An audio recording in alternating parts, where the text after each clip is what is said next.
If you've got a sloping garden, you don't need special plants, but you do need different techniques of planting, watering, and even design. It's Alexandra here from the Middlesized Garden YouTube channel and blog, and I visited Richard and Lesley's sloping garden to see how different gardening on a slope was from gardening on the flat. It's a larger garden than the ones we usually feature on the Middlesized Garden, but the tips and techniques are absolutely the same whether you're gardening on a mountain or you just have a small bank. So Lesley, tell me what you think the most important thing is when you start to garden in a sloping garden.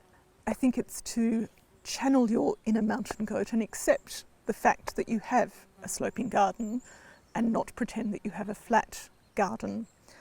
And there are, I think, two major things that you can do in a sloping garden. One is work on a slope and accept the gradient in whatever border it is that you're working in. And the other is to formally terrace so that you have a series of flat beds. But in both cases, you need to work with the slope that you're given. And you said that one of the interesting things is that it's a question of the angles that you look at the borders on. Yes, you see borders in a sloping garden from many more angles than you do in a flat garden. For example, if you have a rectangular border and you can walk all the way around it, you see it from the four angles, from the pathways. But you are also likely to see a different aerial view from higher up in the garden and a different view again from much lower in the garden where it forms a backdrop to perhaps something else in the middle. So you need to think about all of those things when designing planting material. But they are wonderful things. They're challenging things, but they're also wonderful things. And it can mean that you can get longer vistas in a sloping garden than you can in a completely flat garden. So if you're actually planning that border, would you be sort of putting lower plants all the way around the sides, or how would you actually deal with this fact you've got up to 6 angles that you can see the border from? Not necessarily putting the lower plants all around the edge of the border, because one of the difficulties of a sloping border is the height issue, and the traditional tallest at the back, smallest at the front doesn't work in a sloping border, and you have to be bold sometimes and put a terribly tall plant at the front or the side or the back or the other side so that it doesn't feel as though the entire border is going to slip off. When you actually started here, and had you gardened on a slope before? No. So what did you immediately think about? Well, this is an old 19th century garden that had been badly let go for decades. So we are blessed with 19th century dry stone walls and magnificent trees and 100-year-old rhododendrons and not much else. So we decided that we'd start from the house and work out. And the biggest sloping border happens to be right next to the house. And that was essentially my laboratory. It taught me a lot about how to work on quite a steep gradient. But I was prepared to take things out that weren't working, and I was also prepared to move things around that weren't working. And there are a number of very practical issues that you have to deal with on a slope. One is obviously water. The other is which direction the sun is, that is whether you slope towards or away from the sun, because phototropism is very much exaggerated on a gradient. And staking is a very big issue on a slope, and I don't think I've quite cracked that. I'm a lot better than I used to be, but I experiment with new techniques of that every year.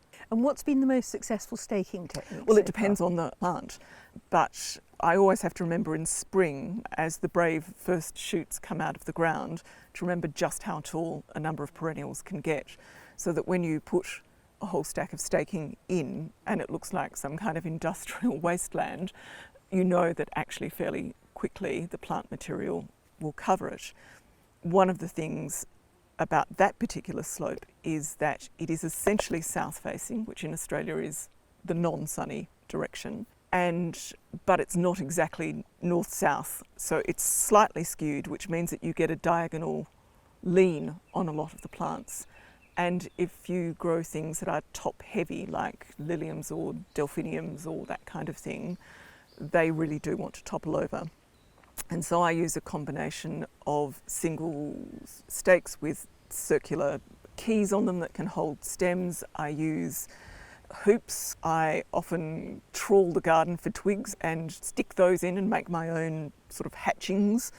And I also use fencing, black fencing, which tends to hold very heavy things back. And when you look on the internet and you think, I want to find out more about sloping gardens, it immediately starts to talk about plants that have mat-forming roots. Have you noticed that some plants hold in better and some don't, or do you think this is actually not very useful information? I haven't deliberately planted anything that is mat-forming, although there are, of course, mat-forming plants that one just naturally puts in a garden. The trick, I think, is to mulch incredibly well, because that tends to hold a lot of water in. And the other thing is, when planting, to do some informal terracing, I suppose. So when you're digging the hole for the plant, try and make it horizontal. So you dig the hole deeper at the back of the slope than at the front, and with rocks or anything else, form a little bastion around the roots at the front, so that you have a horizontal little water moat until the plants get established. And do you find watering is challenging on the slope? It is, if the bed is aquaphobic. If you've mulched well and you've put lots of leaf litter and the soil will absorb the water, then it's easier than if you have a very, very dry, exposed soil, in which case the water just tends to run off. Do you find that when you're watering, you have to sort of do a slightly slower stream of water to let things soak in, or does the mulch basically help there? A mixture of both, depending on the plant and how new it is, and whether it's on the buck up princess, you're on your own, or whether it's of the variety that you're being a bit special to. And of course, when it comes to terracing, you had a certain amount of terracing here anyway, but you did some more. And would you like to talk us through this area where there's a huge great Douglas fir, and it did just sort of slope down to this open lawn we're on at the moment, but it was all very undefined. So what did you do there? Yes, it was part of the terribly overgrown ferny monstrosity that was this garden. Where we're sitting is in fact the old tennis court, one of the very few flat bits of the garden, although it has to be said that nothing is really flat or straight or square in this garden. And so we cleared that and found some very old steps that had once been there and repaired those. But I'm blessed with a wonderful husband who's very practical. And so to define the area, he has taught himself dry stone walling. And so we have built around that Douglas fir a dry stone wall that then sweeps around the edge of the old tennis court and extended one of the other beds to give more definition to the slope. So that there is a hard edge and there is a drop, rather than just always having this undulating garden, so that we now have a mix of the gradient and the flat. And therefore steps are quite important as well. Steps are very important, and if you haven't learnt how to make steps, you certainly learn how to do so after you've been in a sloping garden for a while. Because one of the things that Richard said was that you can't get the heavy machinery in easily into a sloping garden, so things are going to have to be done by hand, which either means you learning to do it or paying quite a lot for someone to do it. So what advice would you give there? Well, since we're talking on YouTube, one might just say that YouTube is incredibly useful for learning skills that one didn't have previously. But when we established the vegetable garden, it's in the spot where the vegetable garden has always been since the house was established in the late 19th century, but it was just a slope. And so Richard dug it out by hand, and I dread to think, he has told me, but I think I've deliberately forgotten how many tons of earth he dug out to create 3 very formal terraces that are now paved and flat raised beds and so on. And it was done because that's really the best way to maximise the sun in what is a very shady garden by and large, but also because of where we live and the myriad of critters that want to come and destroy edible plants. We wanted to fully enclose the productive garden, both the vegetable garden and the orchard, which is just above us where we're sitting. But it does mean that it provides a lovely contrast. So on a gentle slope, there is now something that is cut in a series of very flat terraces, and it just provides that contrast that's aesthetically pleasing in a garden. And you said it's quite shady. That's because there's a lot of mature trees in this particular garden. Yes. But are there any issues with shade and slopes that you're aware of? Yes, I find shady slopes easier than sunny slopes because shade plants, they will seek some light, but they tend not to have the extreme phototropism that sun-loving plants do. So I find staking less of an issue in a shady slope, and this garden we have very rich acidic soil, so it's a very lovely place to play with all the wonderful woodland plants.